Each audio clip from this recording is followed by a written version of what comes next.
Anyway, look, she is born and bred in the Northwest, lived in Pretoria for a couple of years. She's got a history in retail, merchandising, marketing, and sales, and recently started her own business, which is Mellow Sherry.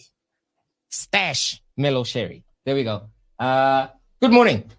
Good morning. How are you? I'm very well. How are you? I'm fantastic. Don't be afraid of the microphone. You can get a little bit closer. Okay.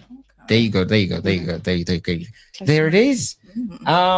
So you and I are going to have a chat about what it means to be an entrepreneur, the kind of challenges that you've been through, and your W's, your L's, you know, the whole story. The whole story. Okay. But it's not just you that's joining me this morning. I am joined by author, copywriter, businesswoman, speaker, you know, all things wonderful. And let me just tell you, the one person that could genuinely make me look forward to having gray hair, Tiffany Markman. Thank you.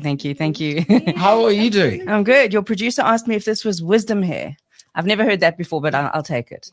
Yeah. I mean, if that's what wisdom hair looks like, I would love some. Wouldn't you love some? Thank you. You look amazing. Thank you. Fantastic. So, ladies, let me ask a somewhat controversial question. Oh, goody. Let's start. You know, a lot of people, like a few months ago, I saw a clip of Morgan Freeman, who is obviously a black man, and was asked about Black History Month. And he said, I can't stand Black History Month. I don't want it. I don't want my history relegated to 1 month. I would like to ask you guys the same question, but about Women's Month. Women's Month. Is it necessary? No. Like, should we be? Okay, Tiffany, take over. I hate Women's Month.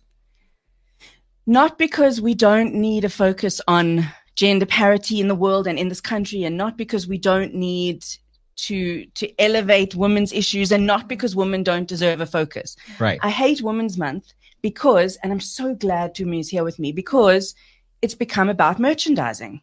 It's become about selling pink stuff to women. It's become about having women's events in August, because that's what we do. It's like a seasonal milestone. It's like Valentine's Day. I found it profoundly irritating. And I say this even as a speaker who gets booked to speak at Women's Day functions, which I love doing. Don't stop booking me.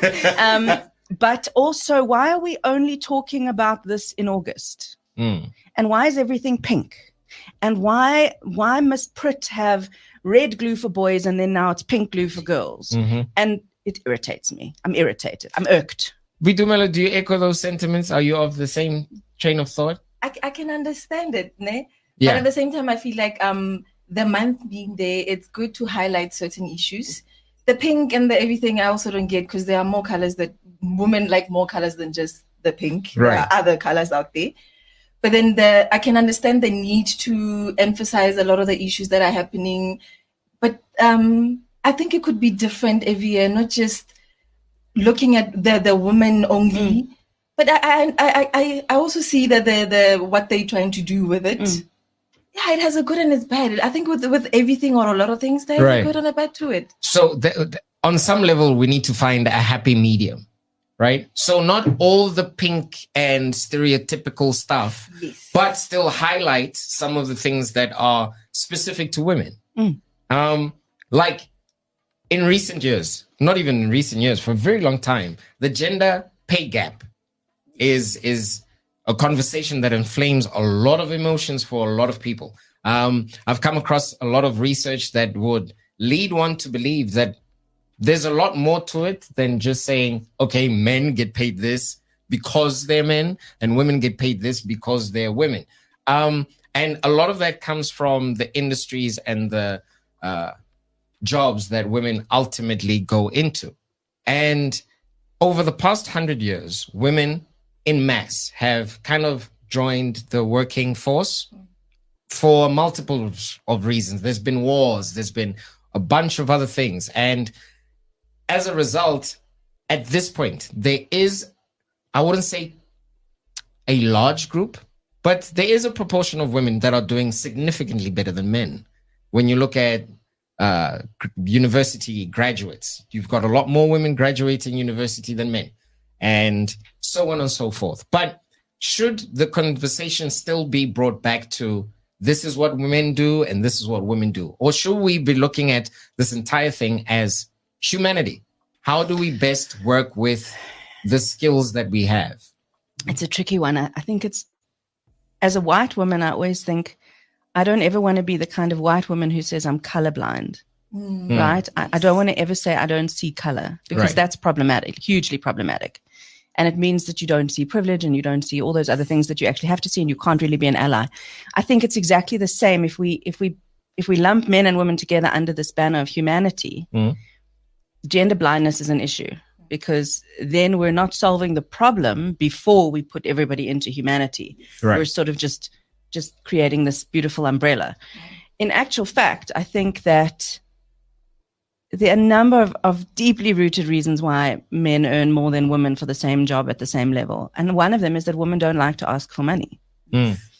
So, I mean, that's women hate having that money conversation. That platform is not there for them to ask. Yeah. And also, I mean, I never like to go to biological imperatives, but there are physiological things that women do in their lives that pull them out of the workforce for a time. And so that undermines our feeling of momentum. And I don't think that that's a challenge shared by men. So I don't think we should become gender blind.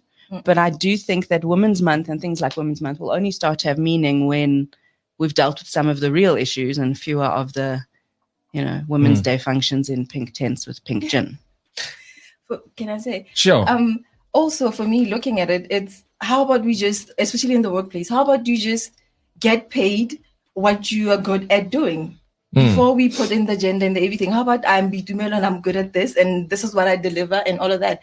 Especially one of the divides in the workplace is you look at a man, the minute he has a family, some companies look at him as a bit more responsible. Or even the increase, the salary increase could come in. But for a woman, the minute you go on maternity, it's almost like you're forgotten in some way. It's kind of like, is she going to come back? Is motherhood going to, be something that she does? Or it kind of like the door kind of closes. And then the worst part, you get the whole biological ticking clock thing. The minute you turn a certain age, you're no longer employable. But a man gets better with age. It's a very difficult thing to navigate. I honestly don't have the answers. I'm asking as many men and women as I possibly can so that we can get to some sort of consensus. But again, that's also wishful thinking on my part, because when have human beings ever gotten along? You know what I mean? It's doable. I think it is doable. I think just let the woman do it. I'm kidding. I'm kidding. That is a joke. No, it's okay. It's okay.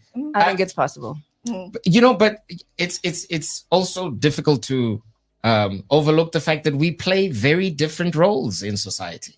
For argument's sake, look, I'm not trying to be an ass, but if my house is burning and the fire hydrant gets there and, the fire engine, they're going and whatnot, if I'm stuck in that house and I look out the window and I see a woman dressed in the outfit running towards the house, hey man, I'm going to panic. Truthfully, this is just me being honest. I'm not being sexist. It's just, I have seen what men are physically capable of. But that's a whole other thing. Yeah. And you get what I mean? So maybe it's just the conditioning that I've had since I was a kid or whatnot. But there's certain pockets in my mind that have been compartmentalized. I think this is fascinating. Fascinating. Really? Yeah. Like, are you saying that you would prefer to be rescued by a male firefighter than by a female firefighter? Not prefer. You would have more faith in the male's ability to put you over his shoulder and get you out of the building. Right. Physically. Okay. Now, because, again, before anyone starts calling me sexist or whatever, I am a Kes boy. Let me just put that out there. Kes born and raised. I grew up around a bunch of bulls and we bashed each other over the head and all of that stuff. So the physical capabilities of men would make me feel a lot more safer in dangerous situations. I'm just saying. Okay. It is a realistic way to look at it, honestly, especially with the whole firefighter. But to say that you're scared if you were to see a woman approaching, Not necessarily scared. I would. You wouldn't. Your trust would not be there. Yeah, I'd panic a little bit. I'm being rescued right now. I don't know you that well, but I would Sure. hazard to say that the minute you saw that fire truck and that suit, it would be largely relevant who was in the suit. Right. The fact would be help is coming and you're probably not Yes. going to die. Mhm. And you would then focus on maybe who was in the suit once you could breathe again. Right. Yes. But True. no, True. I mean there are things objectively that men are. My husband and I both do weightlifting Okay. as a hobby, Yeah. and he's a 6-foot man. He weighs 105 kilos, and I will never ever be able to lift what he can lift. I'm 5 foot, and and have small little baby hands, and that's just the reality of the thing. But could I lift a car if my daughter was under it? Probably. Yeah. There's also or that. find a way to do it. Yeah. Could I rally a group of strangers to help me lift the car if my daughter were under it? Yes. Could my Right. husband rally a group of strangers? No, he's terrifying. No one would I jump to his rescue. Yeah. Right. Well, okay. I have to agree with that. I mean, again, I'm not God. I don't have all the answers. Sometimes I am an idiot. It happens. So please disavow me of any of these insane thoughts, right? I think anyone who says sometimes I'm an idiot is probably not an idiot. Like the kind of person who's self-aware enough to acknowledge that he's not always right Yeah. is not an idiot. Okay. So there you go. Diagnosed. Okay. something about Cool. Yeah. Now let's. The two of you are in business, and that can be a very, arduous place to navigate. Like, Boitumelo, for argument's sake, in retail, there's a lot of different things to navigate there. Like you're dealing with people. You've got a hierarchy within the company that you're working for. You're dealing with strangers that walk in and out of your business on a daily basis. What are some of the lessons that you learned being in the retail industry? My role, because I was in a different department compared to sales, I was mostly doing the visual. Like when you walk into a window, that is my work. When you see the beautiful decor, the welcoming colors, that is my work. Okay, so you're the person to blame for our impulse buys. That's what you're saying. Yes. Not blame, I inspire it. Okay, So that's a better word. Okay. So I inspired the walk-in with the whole wanting to buy the whole outfit on a mannequin because I put it on so well. Mm-hmm. But also the job that I did, it wasn't gender-based because it was more of you had to be more in touch of your feminine and your masculine side, because there's a lot of the building also you're using a lot of power tools, a toolbox, but then your feminine side you have to be able to dress a female mannequin in a way that that is very attractive to women. Yeah. So you had to have a balance. So for me, it really helps, especially when approaching the customers, because when I'm on the floor, they can't say she doesn't. I had to assist. Right. So the gender divide wasn't always something that it was a big thing with us, because I could go from lifting a big board and drilling into a wall and then assisting a male customer to pick an outfit. So I feel like especially in life, possibly, you have to have a balance. Realistically speaking, I'm not as strong as a man, but there are other ways that I'm better at doing certain things than a man. Right. Yeah. Now, in merchandising, there's quite a lot that you need to consider. How do you separate your style? Because, you've got your own personal style, but at the same time, you are working for this company. How do you separate personal style to, okay, this mannequin needs to appeal to a Jack or a Tiffany who might just walk past the shop? The company that I worked for, the color palette could be the same, but then the whole outfit on a mannequin will be different, because we do realize, the same as the departments have different type of clothing, the different kind of brands. So we also bear that in mind, that we're not dressing for one lady or for one kid. Mm-hmm. At the end, we're all different. So that's why mostly in a window, you see like a stack of mannequins. The color shade is the same, but then the individual dressed mannequin is different. Yeah. That's how you incorporate everybody. We all look the same, not look the same, but the color palette is there. We're working together, but we're still individuals at the end of it.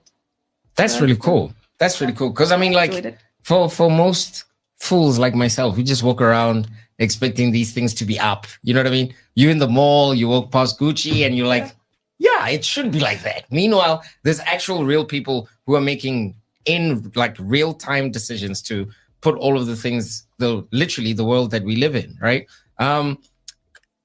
Tiffany, when it comes to copywriting, which is, I believe, where you started your career. And where I still am. Yeah. That takes a certain kind of mind. Were you always, I won't say in love with words, but were words a tool that you enjoyed using? Yeah. No one who knows me is even slightly surprised about where I landed up. Okay. I taught myself to read when I was 3.5. You taught yourself to read? I was staying with my gran in Port Elizabeth and she was cooking and I was bored and I said, read to me. And she said she was busy and I must read to myself. And I said, but I can't read. This is a famous family story. And she had lots of those women's home cookbooks, like those thin Australian Women's Weekly cookbooks. So I taught myself to read using those because you could see the ingredients and then you could see the words. And anyway. It became a picture book of sorts. Yeah, I'm still obsessed with those Australian Women's Weekly, even though I don't cook. So the signs were there. Yeah. And then throughout primary school, high school, it was pretty obvious that I was the word nerd. You know, I was sat in front, always did my homework. Everybody copied it. If you needed to know how to spell a word, you would say, you know, how do you spell whatever? So it was totally unsurprising to everyone. And then I was in publishing, and then I've been in copywriting for 20 years. So yeah, it was a no-brainer. Yeah. And, you know, being in love with something for that long, you know, things wane over time. Some things. How do you keep the lights on in your head? Like, it's such a good question. Because, I mean, you have to come up with things, right? Being a copywriter has a lot of creative elements that need to come together. Sometimes you just don't feel like being Superwoman, and someone's like, we need this thing written. I'll tell you that money is the most wonderful motivator. So, what keeps the lights on in my head? Money. I don't write for free. There's nothing quite as motivating as knowing that I'm being paid to generate a creative something. No, but seriously, it's the most beautiful phrasing of that question, Jack. No one's ever asked me that before. How do I keep the lights on in my head? The beautiful thing about advertising in particular, and about advertising in 2024 is that it evolves. Language evolves, words evolve, norms evolve. What works in the market is always changing. What consumers want to hear and see and believe is changing. What companies want to tell them is changing. So it really doesn't get stale. It's not the kind of industry that gets tired. I think copywriters get tired. I think the humans get tired. But as I say, you know, money can get me out of bed in the morning. And also because I've been self-employed for 20 years, I can hate this word, but I'm going to use it anyway. I can pivot. So I do copywriting predominantly. That's my main day job. But I also do brand voice development, which is a very different thing. And then I speak at conferences, which is a very different thing. So there's the opportunity when you have a writer's brain to do things that are not writing. That's very true. And it's also making those connections in your mind. Like, just because you, for argument's sake, were in merchandising does not mean that you can't start a business in skincare. Yeah. Like, there's a lot of these connections that we can make in our minds that don't need to be spoon-fed. Like, sometimes you can pick up on these things. But we also bring our histories into what we do now. So, for example, Dumi and I were speaking in the waiting area. Yeah. And when I found out that she was in retail merchandising, and then she showed me what she's doing now with Stash, it made complete sense because you can see the evidence in what she's doing now, right, of a background in visual retail merchandising. So we are never just ourselves in the moment. We're ourselves. I mean, I'm this person because of the cookbooks. I mean, I should have gone into food writing, but I don't know how to cook. So. Also, I feel with creativity, it's kind of like what is the snowball effect? Once you start to open your mind to the possibility of what you can do with the little that you know, just like you started reading, and you find other books, it kind of like rolls into a whole other thing. Looking at also how I started Stash. Obviously, we started with a sanitary box, and then came into a whole other thing where now my creativity has led me to a point where I'm enjoying being a tutor. I'm even opening other projects where I'm doing more outside of Stash, but still incorporating what the whole message with Stash is about. Let's get into Stash now that you've brought it up. Thank you. That was a perfect segue, right? She didn't even pay me for that advertising. I just did it. Thank you for that. Like, someone is out there thinking, these people scripted this, and we didn't. We met 20 minutes ago. Absolutely brilliant. So let's get into Stash for a second. What is Stash? Like, how did this even begin? What was the inspiration behind it? Honestly, the inspiration. If you say money, we're going to have a problem in a second, because I'm like, obviously it's money. It's a good thing to have. Yeah, it can't eat passion, Jack. It doesn't pay the bills. No, it doesn't. No, it really doesn't. Honestly, for me, it's and my ex-partner. Then it started as a passion project. Okay. Obviously, from the whole 9 to 5, we got to do something with there has to be more to life than just waking up and then punching in and then coming home. So my partner called me with the idea. It started from an initiative that we remembered a few years back, where Cotex had the initiative where they were coming to school and they were teaching young people about hygiene, self-care, the whole, sanitary, especially, they were donating them. So from that whole idea of us just reminiscing about how we grew up, how those type of initiatives are no longer there, and also looking into subscription boxes. So like I said, creativity, it starts and it just spirals into more and more. It gets bigger and bigger. So starting from there, we realized that we could do so much with it. And also, that's when we also incorporated the whole, also men, they're also a market, they also need the self-care and the hygiene. Right. So it just became a whole big thing. And now with Booker Coffee, realizing also how young people can also benefit from, learning to use their mind outside of the being on your phone or following this or following that. And also my love for reading. So it's a whole other thing, a lot of things that just came together and became more things. It's a melting, it's a melting pot of things. Yeah. What is Booker Coffee? Booker Coffee. Like I've recently become a bit of a coffee nut. Yeah. And it's primarily because of my producer Tsepo. Like, I've never met any person that loves coffee as much as he does, and he's infected me with it. You exist. So, what is Booker Coffee? Booker Coffee, the project initiative started from where you donate the book, torn in bad condition, as long as inside we can see the words. So, because I'm an entrepreneur, the money is not always there. So, in my wanting to work with the community, I'm like, you donate the coffee, my thank you to you would be, you donate the book. Yeah. I give you a nice cup of coffee, cappuccino, whatever.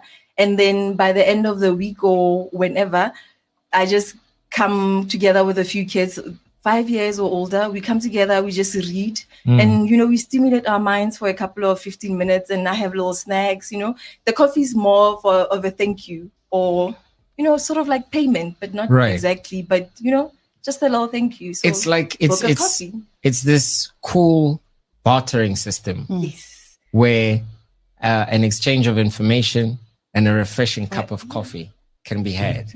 I'll bring the biscuits next time. Thank you. That would be nice. Now, look, correct me if I'm wrong, but the people that typically care for the well-being of society aren't usually men. I'm not saying that men don't care about society, but the ideas that most women come up with have a communal aspect to them. Like, for argument's sake, Book of Coffee. It's a simple way of getting people together, but also of getting people to understand that we do have ways to exchange information with one another in a cost-effective way, right? Is it an active thought in either one of your minds that there has to be some sort of societal good that comes from your work? Or is it just money? I love how he's looking at me. Yeah. I am a proud and unashamed capitalist. However, I think that I, in particular, but women in general, tend to take a long-term view, which is why you'll find women often involved in the impact side of their business, or the CSI element, or the community, or giving back. You know, Book of Coffee is a perfect example of the woman's need to have a long-term effect. And I think that's just how women think. I think we think in terms of outcomes that are further away. Yeah. I'm not going to sit here and say that copywriting is going to cure cancer, because it's probably not. It's advertising. But what I will say is that when you are able to wield a superpower, like words, like entrepreneurship, merchandising, bringing things together, when you have a professional superpower, there is huge potential for using it in ways that do add value way beyond the rands and cents. Because, I mean, I can joke about money as much as I want, and I can say you can't eat passion and exposure, people die of exposure, blah, blah, blah. But the reality is that eventually it has to mean something. Everything you do has to mean something. And I think the fun of money runs out. Yes. But the joy of a kid who discovers reading doesn't. And the joy of when I stand on stage and I teach people to write better, that is a skill that when they realize they can awaken it, that they never thought they could, that is something. You know, that is something big. So money is important, but the long-term view is as important. Yeah, it's a ripple effect, right? A little pebble thrown in off the coast of KZN, you know, leads to some wave that is surfed on a shore in Miami. Yeah, well, we like to think so, unless there's an oil tanker parked, you know. Right. Someone has it. to start it, I feel. And Yeah. a lot of the time, especially with entrepreneurial journey, as much as it's very lonely, it does get very lonely. But somebody has to start and somewhat create a roadmap. Because for myself personally, coming from a business and a background, from a family and a background where I've never had an opportunity to learn, either watching someone else or just seeing it generally. You have to find a way to begin yourself, especially if it's something that you're passionate about and people can benefit from it, or you would love for people to see value in it. I'm saying, you know, toss the stone, be the first. Yeah. Now, when you say first, I hate to bring up politics, but it's the only example I can think so. So Kamala Harris is quote unquote set to be the first Black woman president. God, what? Yeah, I wish. I mean, you're saying set to be, but she's got to overwhelm that orange Nazi first. Can we believe it when it happens? Or, I don't jinx it by saying set to be. Please, God. I'm not trying to jinx it. Are you trying to speak it into reality? Yes. No, not really. Let's not do that. Yeah. Let's speak it into reality. I actually don't have a dog in the fight, to be honest with you. I would rather have a Labrador than Donald Trump. Wow. Yeah. I mean, sorry, like I don't pull my punches, but I would rather see a Labrador running the United States than Donald Trump for another 4 years. Okay. The question I was actually going to ask is, do firsts still matter? Yes. Like, yes. The first woman to do this. Yes. The first woman to do that. Do that. Why? They do. Why? Firstly, because look at the amount of, like we say, with females who achieve so high with the whole imposter syndrome. So at least when you have somebody that you somewhat relate to or look up to, who's somewhat in the same boat as you, you know that when the people who are on your same level, when they drag you down, at least you gain inspiration or get inspiration from someone who did it first with no help, no inspiration, or no way. It's good. The first are necessary. I think there's something very powerful about precedent. And I would have made a whole precedent pun, but it's too early. I've only had one coffee. But I think there's something very powerful about precedent. And I think when Obama became president, he set a precedent for leadership of that country by people of color, by a person of color. There was a precedent set. It became obvious to me, and I think to many others, that America wasn't lying about democracy all this time. Right. Yes. Then there was the sentient Nazi. Then we sort of regressed back to whatever happened after that. Biden, I don't really want to talk about Biden, but I think that if Kamala Harris is going to be president, and geez, I would be happy if that happened, that is a wonderful sign of the voting public not being as stupid as we suspect they might be. And it is, from a female representation point of view, it's massive. Forgive my cynicism, but like being the first of whatever, like I don't know too many objective people that were around in 2008, between 2008 and 2012, to look at Barack Obama and say, are you a good or bad president? Outside of the fact that you were the first Black president. So what I'm pointing to is, can we still critique and criticize the first? Because once you're labeled that, it's almost as if you're wrapped. Tokenized. Yeah, you know what I mean? You're wrapped in this shielding. You can't do any. Like Nelson Mandela could have done with a bit of criticism, guys. In his first term. No, the man. He did. No. The man is glorified as an absolute saint, and certainly wasn't perfect. Yeah.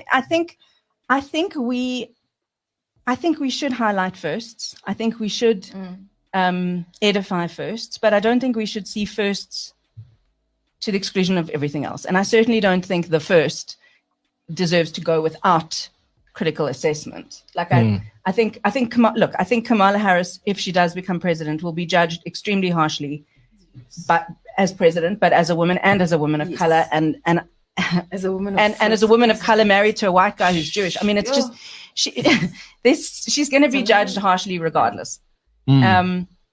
And I think there's something in firsts, but I agree with you totally, Jack, that to emphasize the firstness of it instead of the outcome of it is potentially short-sighted and quite dangerous, especially if you tokenize people as, Obama was the Black president. No, he actually wasn't. He was a whole lot of other things, Which is actually what I'm afraid of, because what it might lead to is, for the idiots, now I don't say this lightly, like for the actual idiots to sit there and say, that's why a woman can never be president. You get what I mean? And you're like, the world has been run by men for how long, and how perfect is it? It's stuffed. I mean, can we just say the world is currently stuffed? We're not saying that she's gonna do an amazing job. She's gonna be on there for a year, and the world is gonna be like, oh, look at the sun coming in. But then let's give it a chance. And also, no one's ever really happy. No, you're right. I mean, we had Obama. Many people thought he was great. Many people thought he was shit. We had Donald Trump, who objectively was shit, but many people think he was great. We had Biden, who was a bit tired, but I mean, tried. No one's ever going to be overjoyed with the outcome of anything, right? Whether she's a woman or not, whether she's a woman of color or not. People are still going to bitch and moan. And anyone who says this is why women can't be president are clearly not paying attention to Europe, where women have led countries since the 60s. And men are not doing such a hot job in leadership. Although I will say, as a South African, we have pretty decent representation. If you look at our MPs, and you look at our ministers and deputy ministers, South Africa's parliament is not representative. I mean, whether it needs to be quite that size. Let's be honest. Given all the headlines, we know that women steal just as much as men do in South African politics. I think if there was, South Africa gets shat on for a whole host of reasons. We're the most unequal society and all of this stuff. But let me tell you something. When it comes to our politicians, Nosiviwe Mapisa Ngakula is just as divisive as Brian Molefe, for argument's sake. Anyone can steal as much as anyone else. Right? How many women are stealing or taking from the cookie jar? I hear you mentioning one woman. Yeah, well, I mean, it's the one that first came to mind. Right. I have heard of many. There's quite a bit. Okay. There's quite a bit. I would much rather not go down that rabbit hole, because I am not a fan of politics. Oh, I am. I love that. Let's do that rabbit hole. No, I'm kidding. I'll never get asked that on this show ever. I'm just saying. Nosiviwe, Nomvula, bad people are bad people regardless Yeah, of gender, that's race, true. or my mother was not there, my daddy. Yeah. Right. If you're bad, you're bad. I think after a certain age, you cannot blame it on society. You are society. Right now. At a certain point, you can no longer say I had a hard childhood, Exactly. or Yeah. I think I agree with you there. No, that's the thing. Like, I don't know if the world needs more control mechanisms. I wouldn't even know how to implement some of those control mechanisms to say, like, should there be a life test? Like when you turn 21, we put you in front of some sort of standardized test that everyone goes through. That test says whether or not you have the right to vote. This sounds or like not. Black Mirror. I love it. I I think mean- people should certainly have to write a test before having a kid. I mean, Yeah. That one, yeah. like there should be testing for that. I think the whole Midwest in America should basically. You can see where my politics are here. You had a woke lefty on your show this morning. So I think there should be testing, like seriously. But I mean, then there's this whole eugenics thing, and why are we establishing ceilings for people? And I don't know. I think we should certainly be a lot more discriminatory about who we put in politics. I think we should be a lot stricter about who gets access to the cookie jar. Yeah. I think checks and balances in certain areas are missing, and I think that they are missing. I think half how much they get paid. Like slash it in half right now. Yeah. Because give it to the teachers and the doctors and the nurses. Well, not the doctors. Give it to the teachers and the nurses. For me, I feel like even if you give somebody who has no money $1 million, as long as you don't know what you're going to do with that money or where you would put that money, the world having more control does not mean that people are going to be making smarter decisions. Look at what happened during the whole COVID thing. People can barely stay home. Like, stay home, you will be paid. But the more control you want people to be under, it's like the more resistance. They rebel. Yeah, the more they rebel. So at the end, it's like the individual. Honestly, you are in charge. right. Yeah. As much as we can blame the politics for this and that, it's like a company. At the end of the day, the big bosses are not the ones who always bring it down. The employee who takes a little bit, the employee who barely does their job or shows up on time, that's all the customers or the clients see. Right. And they are representing the company. But I think we also need to shout louder for accountability. Like, I think that politicians who steal from the taxpayer should face the highest might of the law, and not over years and years of delays and postponements. And Britain has just gone through a process of having night courts in place to convict and sentence those who've been responsible for the racist looting in the UK in the last couple of weeks. They opened night courts. The QCs stayed up all night, and within a matter of hours, people had been charged, tried, convicted, sentenced. Not this wait for a year. In South Africa, We've got delaying tactics. we pretend that we are serious about beating corruption, and we pretend that we want our politicians to be accountable and that we care about the public purse, but there's no evidence. There isn't. Nobody thought for 1 minute that Jacob Zuma, for example, would stay in jail. Yeah. Nobody thinks for 1 minute that Trump is going to go to jail. Nobody thinks for 1 minute that Bill Cosby and Harvey Weinstein and any of these people are actually going to be held accountable for anything. It's this two-tiered legal system that we have, like whether we like it or not.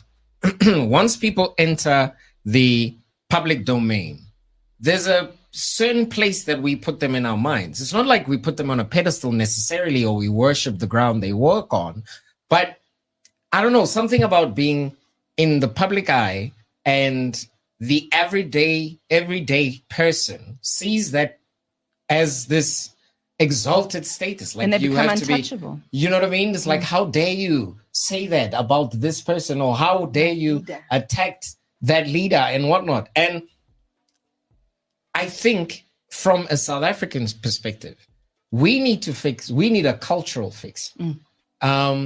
So in my mind, it's just as criminal to bribe the Metro Police officer that pulls you off. It's just as criminal to do that as it is to be the reason some tender that was worth 30 million is now down the drain. For Yes me, and it's no. the principle of the matter.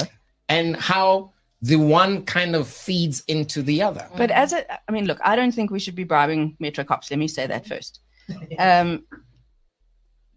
But I think that those who are elected or those who are representing others on a soapbox of sorts, on a political soapbox, have a greater burden of responsibility to integrity than plebs trying to bribe a Metro cop. I think there's a world of difference ethically between me bribing a Metro cop because I got caught driving drunk, and somebody stealing 30 million rand of public money from retirees in Limpopo.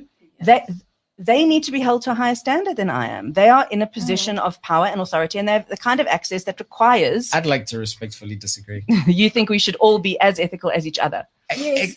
To a certain, for me, it a lot of the times it feels like the whole bribery system is so normal. Like my sister was telling me how, I think it was Stellenbosch, where they did a whole research where when you're trying to get your driver's license, when you go about it the legit way, you are very likely to be failed. But then the minute you take something a little out, you're gonna, whether you can drive or not, the possibility, there's big possibility of you working out with the license in your hand. The same as bribing a Metro cop. Half the time, the Metro cop, you find he doesn't even care to check that or tell you what you were doing wrong. He's kind of hand out the minute he stops in front of you. It's like, put it here. Yeah. And already you find some people already have it out because they just want to go about their way. So it's become so normal to pay your way through whatever.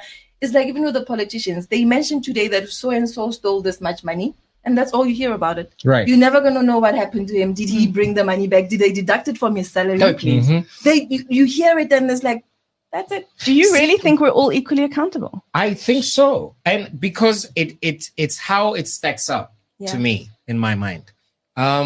Whether we look at it from the bottom up or from the top down, in either direction, it's just a recipe for disaster. But don't you think that when a person is in a position of authority and control and power and access, they should be even more parate about ethics and about money and about than the rest of us? But the operative word in your sentence was more. So we need a benchmark. A benchmark. Yeah, right? a basic human benchmark. And if society's benchmark is, whether I want to get my driver's license, I can't just book on the system online and whatnot and do exactly what I'm supposed to do, drive the K53 way, you know what I mean? And just get my license. No. This actually happened to me the first time I went for my driver's license. I did the entire test. Everything was great. This guy was just ready to sign and tell me that I passed, but it was like, so how are you paying for this? The cold drink. Yeah. And he failed me. And the next time? Oh, the next time we had to do what we had to do. I'm not going to say it. Oh, God. That sucks, man. But we should. Why are we not holding signs in the parking lot and moaning about this? Here's the thing. I think people. Let's be honest, right? People have a lot to deal with on a daily basis. Like survival is a very real thing for a lot of people in this country. So if I'm going to bump into Sipho and say, "Look, dude, put all of that recycling shit down. I need you and I to go to Sandton and with placards and billboards and complain against this injustice." Sipho's got a family to feed. He's got a family to feed. He'll flip me the bird and tell me to go. Not interested in your politics. Yeah, I don't care. Yeah. So but it shouldn't be Sipho's responsibility. It should. I don't know. I'm an idealist about these things. Like, why are we not screaming the house down and saying, be better? It's been going on for too long. Like somebody has to do something. As much as it's not going to change today, the minute we start picketing and whatnot, it has to start eventually. Is there a hero complex that we have maybe? Because, when you think about this country's history and the people that are adults, let me put it this way. The boomer generation, if I can put it that way. So the people that are in their 60s, 70s, 80s now were the ones that felt the brunt of what apartheid was. No matter which side of the fence you were. If you were a Afrikaner or a white person in this country and you just wanted to live your life, you were forced to look at black people a certain way. Whether you were if you were a black person in this country, you were designated to a, lesser than position. Now, that age group is now at a point whereby they are the ministers in this country. They are the people that are genuinely in power at this point in time. Now, they had their hero, which was Nelson Mandela. And now it seems as if everyone's waiting for the next hero. Who's going to save us? Isn't that the problem in the first place? Why are we waiting for somebody to save us from the problems or the issues that concern us or affect us? Why don't we find a way to do something about it? I think we are doing that. I think the emerging leaders, the younger politicians are much more impressive than the boomer generation. I think the people who are coming up through the ranks now, especially in the government of national unity, there are some very interesting leaders making themselves known. So I actually think the 30s to 40s sort of age group, I don't think, I think the age of that one icon, the age of Mandela, the age of Gandhi, the age of that one icon, I think is gone. It is. But I don't think that, we are short of potential. And I'm really looking forward to seeing what happens when the boomers get voted or finally age out of bloody parliament and get replaced by young, driven, dynamic people who are not lugging boomer trauma with them. The boomer trauma. And for me, it's like my mom was a nurse and she was forced to retire at 65. And our president is over 70 years old. Not just him. It's like... so many other people. It's absurd. And it's not like, and I mean, people say, well, they've got all this institutional knowledge, but it's not like they've done such a great job. Like with that institutional knowledge. Like, what's wrong with being a part of an advisory board? Yeah, exactly. I need our parliament to go on we need to suck the fat out of the parliament.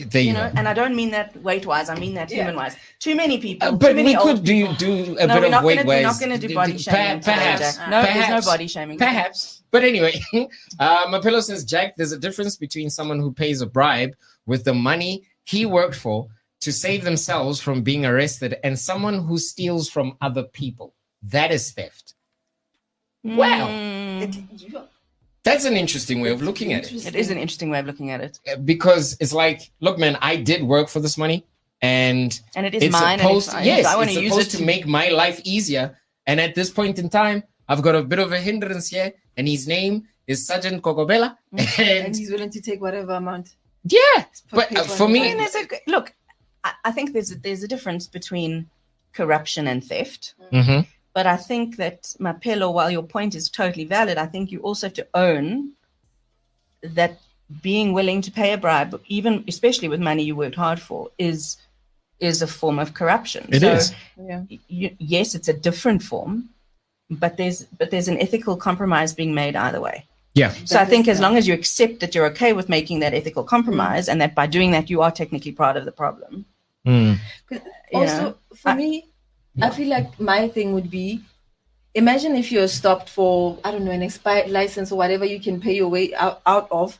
At the end of it, is the question is what you did that okay that you have to be able to pay and walk away. But imagine if what you're doing is so bad that the road ahead is going to get worse. Maybe your vehicle does need to get a ticket, or your driving is that bad it needs to be reprimanded. Should we just let you go now because you have 200 that you could just throw in someone's face? Yeah, all is forgiven now because you have all this money to get away with a little bit of a... But that's the thing. I mean, everything has a bigger...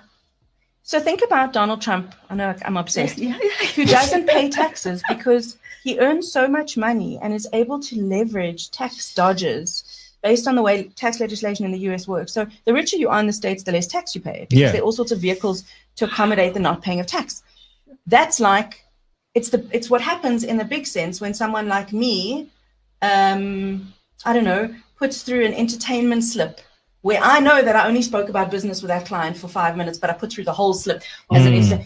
So that's my small version of it, right? And then the big outcome of that is very wealthy people avoiding millions and millions and millions of rands and dollars in tax because you see, it scales. They know how scales. to... You're right. The system. It scales. So I don't know. I think we need to re-examine quite a lot in this country. Like, so in my neighborhood, when I was growing up, we had a tailor, a butchery, we had multiple necessities covered, right?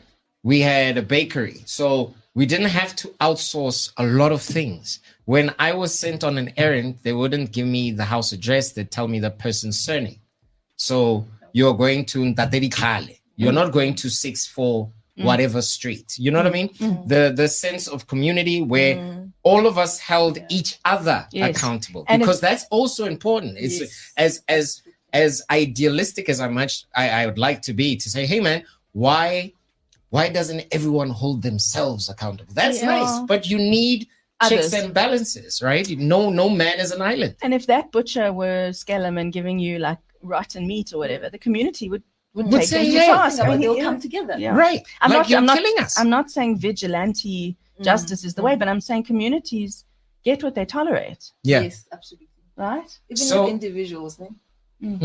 So as South Africa, as a community, do we deserve what we're going through? Because seemingly we've kind of sat back and accepted a lot of this bullshit. I think we've had the politicians that we allowed to take power. I mean, I think we've had the governments that we asked for. And the whole idea of feeling like we're waiting for some messiah to come in and say, guys, this is wrong. We already know what is wrong, what is affecting us, what should be fixed or dealt with.